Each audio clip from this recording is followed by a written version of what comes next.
A nossa mensagem de hoje pode ter um título um pouco intimidador, falando sobre quando o diabo vai à igreja.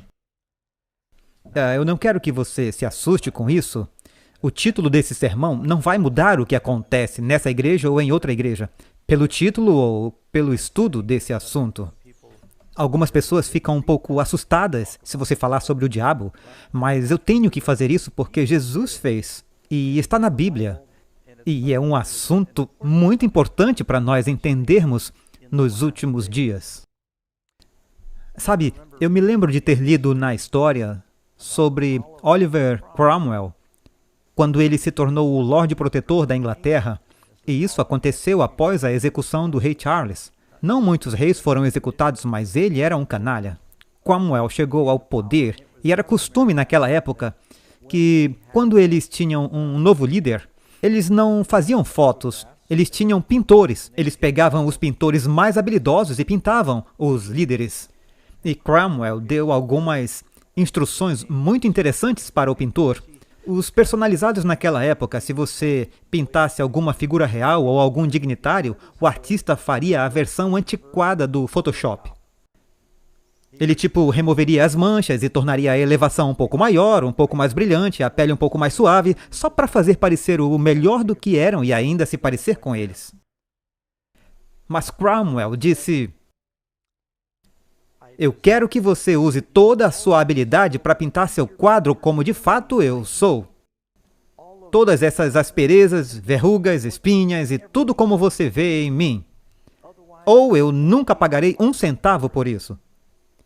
E é daí que obtemos a expressão "com todos os defeitos". E o retrato de Cromwell acabou tendo algumas manchas porque ele disse: "Eu não quero que você alise. Se é para ser eu quero que seja eu." Bem, vamos pregar hoje sobre a igreja com todos os defeitos, por assim dizer. O que a Bíblia tem a dizer sobre algumas das estratégias que o diabo está usando nos últimos dias para enganar. Uma razão para falarmos sobre isso, você lê em 2 Coríntios 2, verso 11. "Para que Satanás não tire vantagem de nós, porque não ignoramos seus artifícios."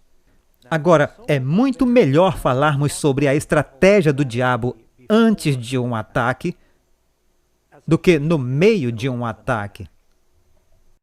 Eu vou ser honesto com vocês, eu estou com um pouco de medo do sucesso, porque o espírito altivo vem antes de uma queda. E o Senhor tem abençoado grandemente esta igreja. Ela está crescendo, estamos indo maravilhosamente bem em comparação com muitas outras igrejas, e batismos em crescimento, dízimos, pessoas adoráveis, experiência ótima. É aí que você tem que se preparar para o impacto. Porque se eu fosse o diabo, eu seria um bom diabo. É estranho dizer isso. Mas o que quer que faça, faça com todas as forças. E se eu fosse o diabo e visse que havia uma igreja que estava prosperando em seu ministério local e em seu ministério internacional, eu não ficaria sentado na torcida. Eu faria tudo o que eu pudesse para impedir isso. Amém? Então vamos apenas supor que esta mensagem é preventiva. Dizem que o elemento mais importante em uma batalha é qual? O elemento surpresa.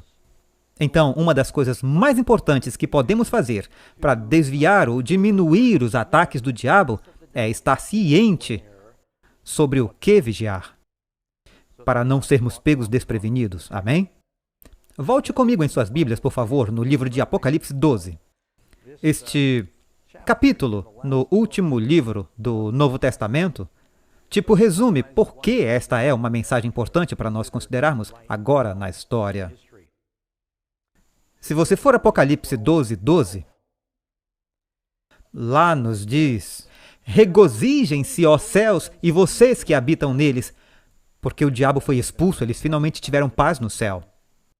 Ai dos habitantes da terra e do mar, pois o diabo desceu até vocês com grande ira, muito zangado, furioso, porque ele sabe que seu tempo é curto."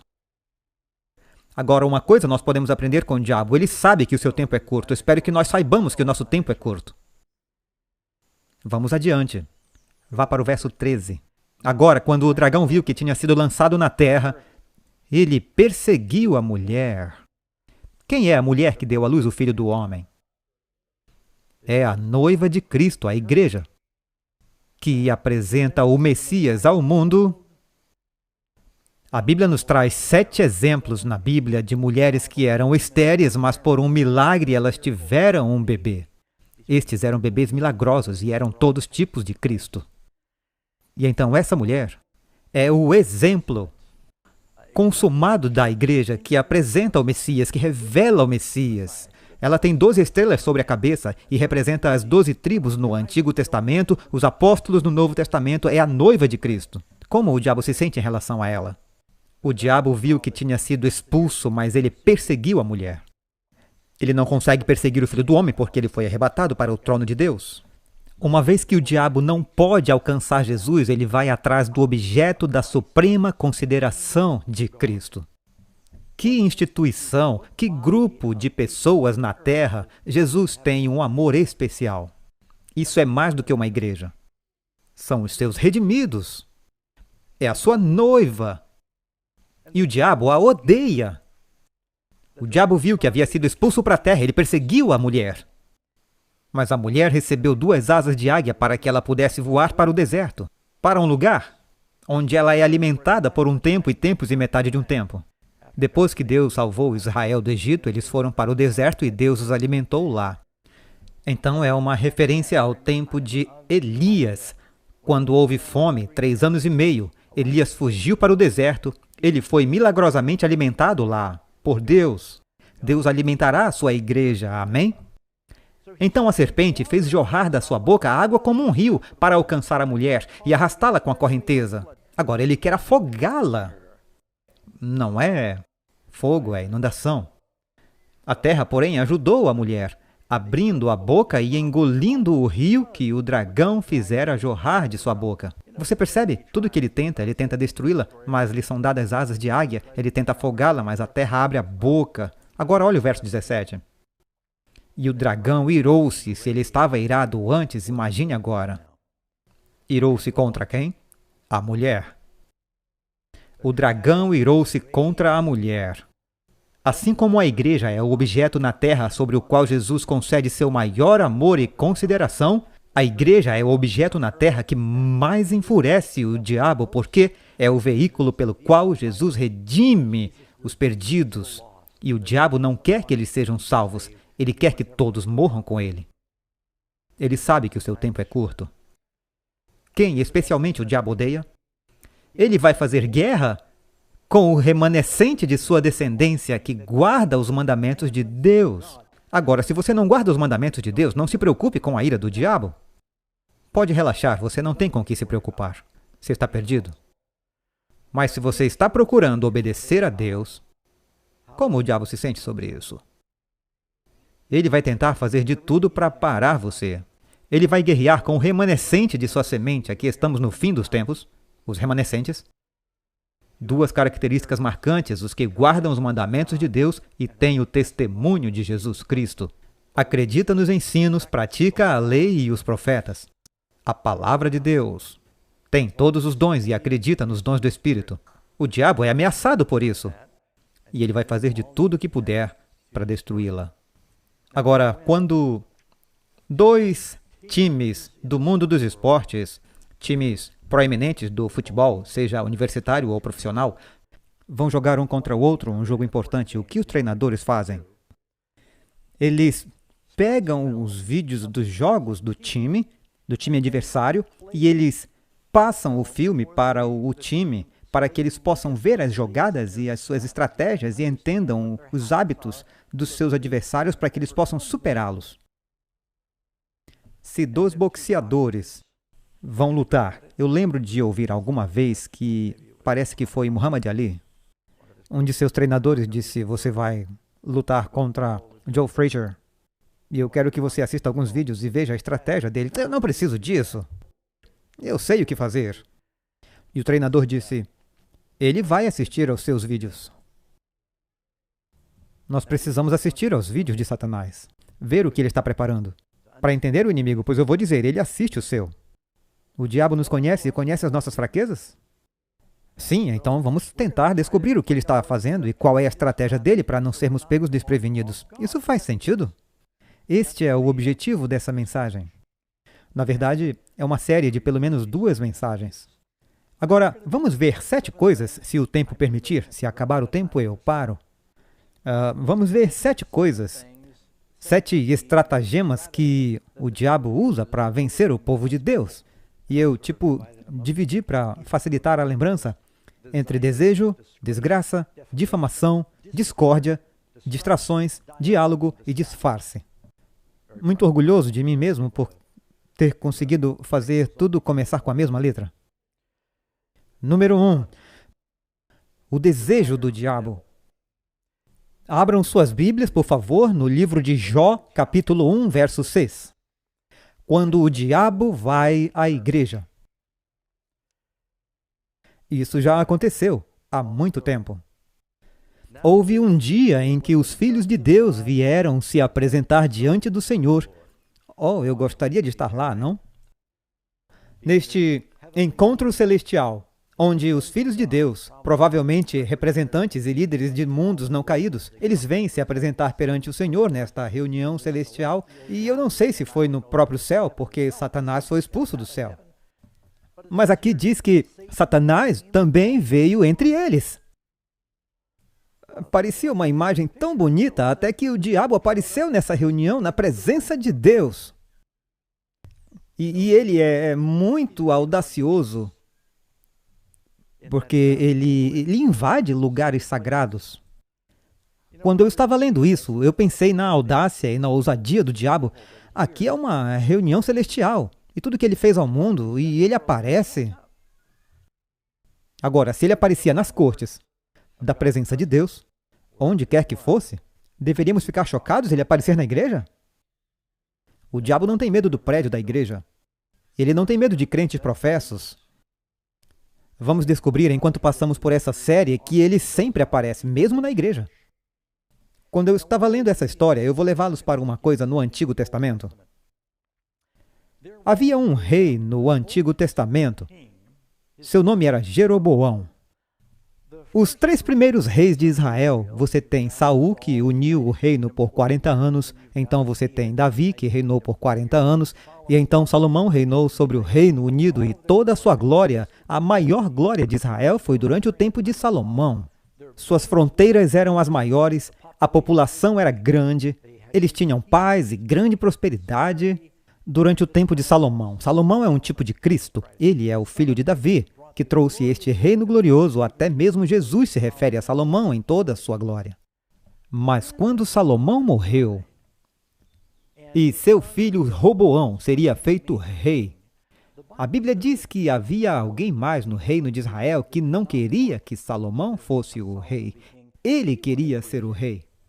Seu nome era Jeroboão, e você pode ler aqui em 1 Reis 11, 26. Então Jeroboão, servo de Salomão, filho de Nebate, Efraimita, rebelou-se contra o rei. Então nos diz que Jeroboão se rebelou contra Salomão. E então, quando Salomão soube disso, Jeroboão fugiu para o Egito e se aliou ao faraó. Você lê agora aqui em 1 Reis 12, e aconteceu que, quando Jeroboão morreu, filho de Nebate, ouviu que Salomão havia morrido. Ele estava no Egito porque ele havia fugido da presença de Salomão e ele estava morando no Egito. Eles chamaram Jeroboão e toda a Assembleia de Israel veio e falou com Roboão. Aqui Jeroboão, que tentou matar Salomão, ele teve a audácia de vir a essa reunião real, onde eles vão coroar o filho de Salomão. E ele diz, não tão rápido. Há algumas coisas sobre Salomão que não gostamos muito de ouvir. E ele começa a minar o filho de Davi. E, basicamente, se aproveita quando ele ainda está fraco e terno. E Roboão diz a coisa errada. E Jeroboão leva 10 das 12 tribos e ele divide o reino. Agora, se ele tivesse sido fiel, Deus o teria abençoado. Mas ele voltou o reino à idolatria, ele alterou a adoração, ele mudou os tempos e as leis. Isso não soa familiar? começaram a adorar ídolos. E se há um personagem com caráter infame, se há um nome infame que é repetido no Antigo Testamento, por rebelião, que ambicionava o reino, é Jeroboão, cerca de 25 vezes no Antigo Testamento. Jeroboão, o filho de Nebate, levou Israel a pecar. Que tal essa frase na sua lápide? Aquele que fez Israel pecar. E quase todos os outros reis depois dele são comparados a ele. Porque ele foi o rebelde consumado contra o reino bem-sucedido, que dividiu o reino, espalhou o reino. E o que o diabo quer fazer? Ele quer ser rei. Ele quer nos afastar. E eu devo acrescentar que o profeta Jeremias finalmente veio, e alguns de vocês lembram da história em que esse profeta veio de Judá e falou contra Jeroboão, falou contra o seu falso altar. Jeroboão mandou prender o profeta, mas o seu braço ficou congelado.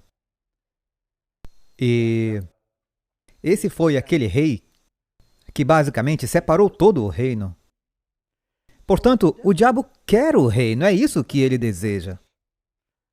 O diabo quer ser Deus. E se tem alguma parte deste mundo que o diabo não possui, isso o enfurece. E como você e eu não reconhecemos o diabo como o nosso pai, Jesus disse aos líderes religiosos perdidos, vocês podem ir à igreja, mas vocês são filhos do diabo. Abraão não é o seu pai, mas o diabo sim. Isso não atrai amigos nos círculos religiosos. Mas se estivermos servindo ao Senhor, e se Deus é o nosso Pai, e se Jesus é o nosso Senhor, o diabo ele quer tomar esse território. Ele quer ser rei. Falando sobre a desgraça do diabo, Mateus capítulo 4, verso 5. É chocante, o diabo vai levá-lo à igreja. Certo? Quando Jesus foi tentado no deserto, diz, então o diabo o levou para a cidade santa. O quê? O diabo levou a um santo lugar? Ele o levou ao pináculo do templo. O que é o templo? A igreja. Aqui o diabo leva Jesus para a igreja. É uma reviravolta. Por que isso? Porque ele quer humilhar o Senhor na frente da igreja, para que ele possa ganhar posse e obter vantagem disso. Ele disse a Jesus, se tu és o Filho de Deus, se joga daqui de cima, pois está escrito, ele dará ordem aos seus anjos sobre você e eles o sustentarão nas mãos deles para que você não esbarre com o pé na pedra. Ele queria ver Jesus cair diante da igreja. E não há nada que o diabo curta mais do que desgraçar os crentes professos, fazendo-os cair visivelmente na frente da igreja, onde todos podem rir e zombar. Sabe onde o diabo foi mais bem-sucedido? Foi quando Davi pecou com Batseba. Veja toda a vergonha e desgraça que isso trouxe ao povo de Deus. Quando Pedro, que seria o grande porta-voz, mesmo conhecendo ao Senhor, o negou com palavrões e xingamentos. O diabo quer que você caia, de preferência diante da igreja. Ele adora desgraçar o povo de Deus. Por que o diabo o levou ao templo? Ele não poderia levá-lo a um penhasco no deserto e dizer, se você é o Filho de Deus, por que você não pula do penhasco? Não, não, não. Aqui não. Eu quero que ele caia no pátio do templo. Talvez fosse um sábado, todo mundo veria. E então as pessoas do mundo vão olhar e dizer, haha, esse que se diz cristão. Quantas vezes você já ouviu pessoas no mundo que dizem, eu não quero ser cristão, e então começam a apontar para os hipócritas ou a hipocrisia na igreja. E é verdade! Há muitos líderes cristãos caindo, há muita hipocrisia, você pode ver. Tudo que você tem que fazer é girar o botão do canal. Eu fazia isso, mas hoje não é mais assim nas TVs. Agora é assim. Basta apertar um botão do controle da TV e você verá muitos exemplos dessas cobras que estão por aí roubando o dinheiro das pessoas, prometendo-lhes prosperidade e bênçãos e todas essas coisas. Basta enviar seu dinheiro e então você descobre que a vida pessoal deles é totalmente fora da vontade do Senhor, a maneira como vivem. Portanto, ele quer desgraçar a igreja. Outra tática do diabo é a difamação, calúnia. Ele é chamado de o acusador dos irmãos. Volte ao livro de Jó, capítulo 1, verso 9. Satanás diz ao Senhor, Esse Jó serve a Deus por nada? Ele só te serve porque você o cerca. Ele é abençoado à direita, à esquerda e em todos os sentidos. É claro que todos vão te servir se você fizer isso. Ele não te ama. Tire dele as bênçãos e ele vai te amaldiçoar na tua face. Ali, Jó, o diabo está no céu, caluniando Jó. Está difamando Jó na frente do Senhor e essa é uma das ações favoritas do diabo. Ele é chamado de acusador dos irmãos. Veja Zacarias 3, versos 1 e 2. Eu sei que estou pulando um pouco. Diz, então ele me mostrou Josué, o sumo sacerdote, em pé diante do anjo do Senhor, e Satanás está em pé à sua direita para acusá-lo, para se opor a ele, para difamá-lo, caluniá-lo. Por quê? Você lê, aqui diz que Josué, o sumo sacerdote, estava usando roupas sujas. E o diabo aponta e diz, as roupas deles estão sujas, você não pode salvá-lo. Esse é o teu povo? O sumo sacerdote representa o povo, ele carrega os seus pecados. Então, quando fala sobre o sumo sacerdote ter roupas sujas, está basicamente dizendo, as igrejas estão cheias de hipócritas, cheias de pecado. Você não pode salvá-los. Como o Senhor responde às acusações e calúnias do diabo? O Senhor te repreenda, Satanás. O Senhor que escolheu Jerusalém te repreenda. Não é este um tição tirado do fogo? Eu os salvei. E então diz que ele disse ao anjo, tire suas vestes imundas e dê a eles roupas limpas. O que aconteceu com o sumo sacerdote nesta visão é o que o Senhor quer fazer por nós. Não desanime em ser um cristão porque você vê a hipocrisia na igreja ou se você vê isso em sua própria vida. Porque o diabo vai ficar por aí e apontar o dedo e olhar para suas falhas e tentar encorajá-lo a pensar que não há esperança para mim. Lembre-se que ele fez isso com o povo de Deus. Na verdade, se você olhar em Apocalipse, capítulo 12, verso 10, ouvi uma grande voz no céu, estamos no capítulo 12 novamente, ouvi uma grande voz do céu dizendo, agora a salvação e a força no reino do nosso Deus e o poder do seu Cristo chegou. Pois o acusador de nossos irmãos, aquele que os acusou diante do nosso Deus dia e noite, foi lançado para baixo. Veja, o diabo quer se opor à obra de Deus em sua vida, para que ele possa também se opor à obra de Deus através de sua vida. Ele está tentando impedir o que Deus quer fazer em você, que é limpar você, e transformá-lo para que Deus não consiga fazer nada através de você. Então é por isso que o diabo vem para a igreja e ataca a igreja. Então você tem a discórdia do diabo. Ele quer causar divisão nas fileiras. Agora, isso não é surpresa para ninguém. Provérbios 6,16, eu gosto desse verso. Salomão disse, essas 6 coisas que o Senhor odeia, sim, a 7ª, sua alma abomina. É interessante que ele começa com 6 e termina com 7, tipo uma semana. Um olhar mentiroso, uma língua mentirosa, mãos que derramam sangue inocente, um coração que inventa planos perversos, pés que são rápidos para correr para o mal e falsa testemunha que fala mentira. E aqui está o que ele diz para o 7º. Aquele que semeia discórdia entre os irmãos. Uma das maneiras mais bem-sucedidas de o diabo causar problemas na igreja é espalhando discórdia. Quantos se lembram de ler na Bíblia a história onde Maria Madalena ou Maria de Betânia, eu acho que são a mesma Maria, está ungindo os pés de Jesus na casa de Simão naquele jantar, e o cheiro do perfume enche a casa, e então Judas repreende a generosidade de Maria enquanto ele era um ladrão. Então Judas diz, uau, que desperdício! Este unguento, se fosse vendido, teríamos ganho 300 moedas e olha o quanto poderíamos ter feito pelos pobres e ela derramou tudo. Que desperdício! Ele podia ser um apóstolo, mas ele, na verdade, era o acusador dos irmãos, não era? E está semeando discórdia também. Daí os outros apóstolos, é um desperdício! Jesus repreende Judas e ele não o chama pelo nome, mas ele disse, deixe-a em paz. O que ela fez será lembrado onde quer que o evangelho seja pregado, pois ela me ungiu antes de eu ser enterrado. Geralmente damos flores às pessoas depois que elas morrem, elas já não sentem o cheiro. Mas ela fez isso por mim enquanto estou vivo. Mas lá estava ele tentando semear discórdia. E eu tenho certeza de que há uma centena de outros exemplos que nem sabemos onde o diabo, através dos apóstolos, estava semeando discórdia. Aqui tem mais um exemplo. Mateus 20, dos versos 20 ao 24. Então a mãe dos filhos de Zebedeu, quais os nomes deles?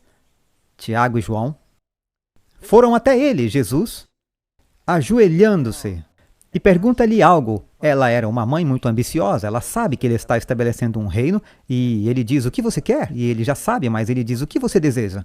E ela disse, conceda que esses meus 2 filhos se sentem à direita e um outro à esquerda do teu reino. Ela está buscando uma promoção para seus meninos. Boa mãe judia, não? Ela estava tentando ajudá-los a progredir. Ela queria se antecipar aos outros discípulos. Ela pensou que Jesus teria dificuldade em dizer não aos apelos de uma mãe. Mas Jesus respondeu e disse, vocês não sabem o que estão pedindo. Vocês podem beber o cálice que eu estou prestes a beber? E ser batizado com o batismo que eu sou batizado? Ele está falando sobre o cálice do sofrimento no jardim. Ele disse, Pai, afasta de mim esse cálice. E esse batismo de sofrimento, ele diz, vocês querem sentar-se à minha direita e à minha esquerda? Sabem o que isso envolve? E os discípulos, claro, sim, nós podemos fazer isso. Não tinham ideia do que estavam dizendo. Jesus disse, vocês não sabem o que estão pedindo. Eles disseram, sim, nós sabemos. E ele disse, vocês realmente beberão meu cálice e serão batizados com meu batismo. Tiago, é claro, foi martirizado por sua fé e João foi preso. Mas o sentar-se à minha direita e à minha esquerda não me pertence concedê-lo, mas isso é para aqueles para quem está preparado por meu Pai. E aqui nessa parte eu li tudo porque eu quero que vocês percebam isso. E quando os 10 ouviram, ou seja, os outros 10 apóstolos, alguém foi e contou para eles. Disse, vocês ouviram? Eu ouvi. Que Tiago e João e a mãe deles tiveram um encontro particular com Jesus sobre conseguir as posições à direita e à esquerda de Jesus. Eles passaram vocês para trás. E quando os outros 10 ouviram isso, eles ficaram muito descontentes com os 2 irmãos. Agora, estes são os discípulos da Igreja de Deus, os que deveriam amar seus inimigos. E o que eles sentem um pelo outro? Eles pensam, trapaceiros. Nós damos as costas e vocês tentam pular na nossa frente e obter a posição à direita e à esquerda? Isso está errado. E por que eles enlouqueceram? Eles queriam a posição. Então, de repente, toda aquela discórdia entre os discípulos e Jesus teve que lidar com isso. Agora, isso aconteceu no passado, mas será que acontece na igreja hoje? Onde o diabo tenta causar divisão e discórdia? Muitas vezes isso acontece de verdade numa igreja que tem comitê de nomeação. Nós louvamos a Deus pela pandemia, tivemos que adiar isso por 1 ano. Eu estou sendo irônico, eu quero dizer, mas é sempre um pouco delicado quando você tem um comitê de nomeação, pois ao tentar treinar novas pessoas à liderança, isso significa que você precisa deixar outras pessoas fazerem uma pausa e elas podem se ofender com isso. Eles dizem, eu já estou nesse cargo há anos, como você ousa tirar isso de mim? E sim, eu tenho visto todos os tipos de campanhas interessantes acontecendo nos bastidores, onde, como a mãe de Tiago e João, as pessoas estão disputando por uma posição. Não aconteceu com os discípulos? Eles não discutiram sobre qual era o maior entre eles? Então, qual é um dos artifícios que o diabo usa? O orgulho. O orgulho é um cabo que cabe em todas as ferramentas do diabo. Então ele introduz a discórdia. E às vezes isso acontece através das fofocas. Will Rogers disse, devemos viver podendo vender o papagaio da família para a fofoqueira da cidade. Que vivamos sem medo de vender o papagaio da família. Quer dizer, tudo o que acontece na família será repassado à fofoqueira da cidade. Eu me lembro de ter ouvido uma história sobre uma cidade mediana. Eu acrescentei um pouco. Havia uma senhora na cidade e ela era famosa por ser a fofoqueira da cidade. E um dia ela estava visitando um amigo no jornal para obter as últimas notícias e ela não percebeu que ela se sentou, encostou na máquina que tinha a tipografia. Isso é nos velhos tempos. Ela usava um vestido branco e ela se inclina contra a máquina que tinha recém-pintada a tipografia do jornal do dia. E daí ela saiu. Enquanto ela estava andando pela rua na cidade, as pessoas olhavam para ela, apontavam e riam, e ela não tinha certeza do que estava acontecendo. E finalmente ela chegou ao marido e disse: "Tem alguma coisa nas minhas costas que não deveria estar aí?" Ele andou ao redor e olhou para as costas dela, e lá atrás dela dizia "Notícias do dia". Ele disse: "Não, nada que não deva estar aí." Eu li em algum lugar que há um bom teste para conversação. Alguém disse que isso tem realmente ajudado se você vai falar com alguém. Chama-se pense, em inglês, que é think. É um acrônimo. Think. T de true, que é verdade. H de helpful, que é útil. I de inspiring, que é inspirador. N de necessário. E o K de kind, que é gentil. Quer ouvir de novo? Se você vai dizer algo, você deve sempre medir qualquer conversa pelo think. É verdade? É útil? É inspirador? É necessário? É gentil? Deus nos diz que se temos essas coisas, não precisamos ter medo. Então você tem as distrações do diabo. Uma das coisas que o diabo faz quando vem à igreja é tentar causar distrações. Vocês não dizem amém? Daqui eu vejo melhor que vocês. Às vezes eu até ouço melhor que vocês. Eu consigo ver as suas cabeças. E se alguém se levantar, sabe-se lá por que motivo, e todo mundo fica assim, eu sei que eu acabei de perdê-los. Não estão me ouvindo? E invariavelmente, alguém chega atrasado, e enquanto eles procuram um lugar, eu sei como é, as classes entram e saem, as pessoas se esquecem, talvez, ou o que quer que seja. Estão procurando um lugar para sentar e sempre querem sentar na primeira fila. E elas vão descendo assim. E eu observo todo mundo, e eles vão, e ninguém está ouvindo nada do que eu estou dizendo. Por causa das distrações. Para provar isso, um dia eu estava pregando numa igreja, não nesta. Eu disse ao diácono principal, ele tinha cerca de 1,85 m. E eu disse, neste ponto do sermão, eu quero que você levante, você caminhe até a frente, você ande para frente, para trás, olhe ao redor da plateia, como se estivesse procurando alguém, e continue fazendo isso até que eu pare você. E então eu continuo pregando meu sermão. Eu nem me lembro qual era o tema do sermão.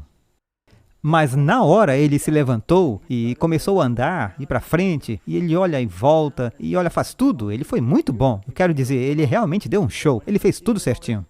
E enquanto ele fazia isso, eu disse, por favor, eu posso ter a atenção de vocês? E as pessoas voltaram a olhar para mim. Isso durou cerca de 30 segundos ou menos. Voltaram a olhar para o diácono e olharam novamente. E eu podia ter dito que matei minha mãe naquela noite e ninguém ouviria qualquer coisa do que eu disse. Porque eles só pensavam em saber. O que o diácono-chefe está fazendo ali? Ele não sabe que está interrompendo o culto? Não importa qual foi o motivo, o ponto é que eles estavam distraídos. Não estavam ouvindo. E o diabo gosta de causar distrações. Vocês já viram isso, amigos? Às vezes estamos nos preparando para fazer um apelo, convidar as pessoas para virem a Cristo e algum demônio vai e belisca o bebê.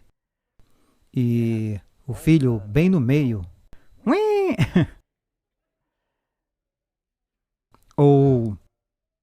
Ou vem aquela microfonia, ou alguma coisa vai acontecer. Existe uma história em Marcos 1, 21. Marcos capítulo 1, verso 21. Isso ajuda a confirmar o que eu disse. O diabo vai à igreja? Infelizmente ele vai. Graças a Deus que o Senhor também vem. Então, isso é Marcos 1, 21. Então eles entraram em Cafarnaum e imediatamente no sábado ele entrou na sinagoga. No sábado ele foi à igreja. É o que quer dizer. E eles ficaram surpresos com seu ensino. No sábado, na igreja, ele está ensinando a palavra. E ele os ensinava como alguém que tem autoridade e não como os escribas. As pessoas eram movidas e inspiradas pela palavra. Bem, o diabo não podia fazer isso. Agora diz, havia um homem na sinagoga com um espírito imundo. E ele gritava, e você se pergunta, quantas vezes ele esteve na igreja e ninguém percebeu que ele tinha um espírito imundo? Mas quando Jesus seguiu na sua direção, o diabo não aguentou mais, diz que ele gritou, dizendo, deixe-nos em paz. dizendo, deixe-nos, o que nos significa? Mais de um. Deixe-nos em paz. O que temos contigo, Jesus de Nazaré? Você veio para nos destruir? Eu sei quem você é o Santo de Deus. Bem ali, na hora do culto. Como ele podia continuar pregando com aquilo acontecendo? Não seria uma distração? Por favor, ninguém faça nada agora. Eu não tenho certeza se eu tenho o dom do exorcismo, então... vamos deixar isso quieto. Bem ali, no meio... o diabo... Por que o diabo foi à igreja naquele dia? Essa não foi a primeira vez. Mas Jesus repreendeu-o dizendo, cala-te e sai dele. E quando o espírito imundo convulsionou, ele não saiu simplesmente. Foi uma grande convulsão e ele gritava até que o deixou. E todos ficaram maravilhados, de modo que eles questionavam entre si, dizendo, o que é isso? Que nova doutrina é essa? Pois com autoridade ele comanda até os espíritos imundos e eles o obedecem. Então, o que fazer quando houver distrações? O mais rápido possível. Quando o diabo te distrair, traga sua atenção de volta. Tanto na igreja como nas devoções particulares, as pessoas dizem, Pastor Doug, eu estou orando e a minha mente divaga, o que eu faço? Assim que perceber, volte e o que eu faço é orar. Espírito Santo, ajude-me a manter o foco. E quando a minha mente divagar, me ajude a perceber e traga-a de volta. É incrível quantas vezes sua mente pode vagar justo quando você está tentando orar. O diabo está sempre tentando nos distrair, e quanto mais estou me distraindo quando eu oro, eu estou pensando em mim mesmo, o diabo realmente não quer que eu ore hoje por algum motivo. É quando você realmente precisa orar. Então, não deixe que o distraiam. Você deve ter notado aqui, e eu não quero ser grosso, mas quando eu vejo que há uma grande distração no culto, eu paro. Porque eu penso, é perda de tempo até que a coisa se resolva. Se o microfone não está funcionando, se houver algo errado, temos o feedback, vamos consertar. Se os pais estão tentando acalmar seus filhos, basta dar uma pausa, dar a eles uma chance de cuidar disso. Mas se as pessoas estiverem distraídas, é preciso resolver isso. Jesus lidou com isso? Sim. Precisamos focar. Precisamos ouvir sua voz quando vamos à igreja. Eu tenho mais uma para compartilhar. Depois eu vou encerrar com essa. Eu não vou dar todas as respostas hoje, mas como lidamos com o diabo e suas artimanhas para tentar nos derrubar? Eu quero direcioná-lo para o Salmo 91. Vá até Salmo 91. Aquele que habita no... Este é o versículo 1 de Salmo 91. A propósito, este é um bom salmo para memorizar. Aquele que habita no esconderijo do Altíssimo descansará à sombra do Todo-Poderoso. Eu direi do Senhor, Ele é o meu refúgio e minha fortaleza. O que Ele é? Ele é nossa fortaleza. Fortaleza te protege. Deus nos protege contra o inimigo. Meu Deus, e nele eu confiarei. Certamente Ele te livrará do laço do passarinheiro. Na Bíblia, o diabo é o passarinheiro, alguém que aprisiona pássaros. E da peste perniciosa. Ele te cobrirá com suas penas e debaixo das suas asas você se refugiará. Sua verdade, o que é que nos salva? Sua verdade será seu escudo e seu broquel. Você não terá medo do terror noturno, nem da flecha que voa de dia, nem na peste que anda na escuridão, nem a mortandade que assola ao meio-dia. 1000 cairão ao teu lado e 10.000 à tua direita, mas não te atingirão. Só com os teus olhos verás a recompensa dos ímpios. Por quê? Porque tu, ó Senhor, és o meu refúgio, no Altíssimo fizeste a tua habitação. Está falando sobre permanecer. Se permanecermos nele, seremos protegidos das ciladas do inimigo. No Altíssimo fizeste a tua habitação, nenhum mal te sucederá, nem praga alguma chegará à tua tenda. Porque aos seus anjos dará ordem ao teu respeito, e o diabo, na verdade, citou isso enganosamente a Jesus. Aos seus anjos dará ordem ao teu respeito para te guardarem em todos os teus caminhos, você terá proteção angélica. Eles te sustentarão nas suas mãos para que não tropeces com o teu pé em pedra. Pisarás o leão, o diabo é comparado a quê na Bíblia? Anda em volta como um leão que ruge. Tu pisarás no leão e a cobra? O leãozinho e a serpente? Tu pisarás sob os pés. O que é a serpente? Está falando do diabo. Esses são símbolos para o diabo. Porque ele pôs o seu amor sobre mim. Portanto, eu o livrarei. Eu o colocarei no alto porque ele conheceu o meu nome. Ele clamará por mim e eu responderei.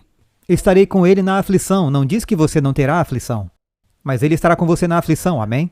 Eu o livrarei e o honrarei com longa vida, o mesmo que vida eterna. Vou satisfazê-lo e mostrar-lhe-ei minha salvação. Aquele que habita no esconderijo do Altíssimo, se estivermos em Cristo, não precisamos ter medo que haja demônios no mundo. Deus nos protegerá, amém? Esta mensagem ainda tem continuação, mas vai ficar para o próximo vídeo. Vamos orar. Amável Senhor, oramos para que possamos viver vidas que serão uma ameaça para o inimigo e que tenhamos paz para que não sejamos ameaçados. Nós te pedimos, nos ajuda, Senhor, a representá-lo neste mundo. Eu oro para que possamos ser sábios em relação ao que pode ser uma estratégia do diabo para que não sejamos pegos de surpresa. Eu peço a tua bênção sobre esta igreja e a tua igreja em todos os lugares. Que estejamos cientes de que estamos vivendo em uma época em que o diabo desceu com grande ira. Que estejamos acordados, vigilantes e sóbrios. Eu oro ao Senhor para que possamos ser fortalecidos com a força da tua palavra e colocar a tua armadura para podermos resistir nesses tempos perigosos. Sê conosco, nos abençoa. Eu oro para que nos ajudes a experimentar a vitória em todas as áreas. E agradecemos e pedimos tudo isso em nome de Jesus. Amém.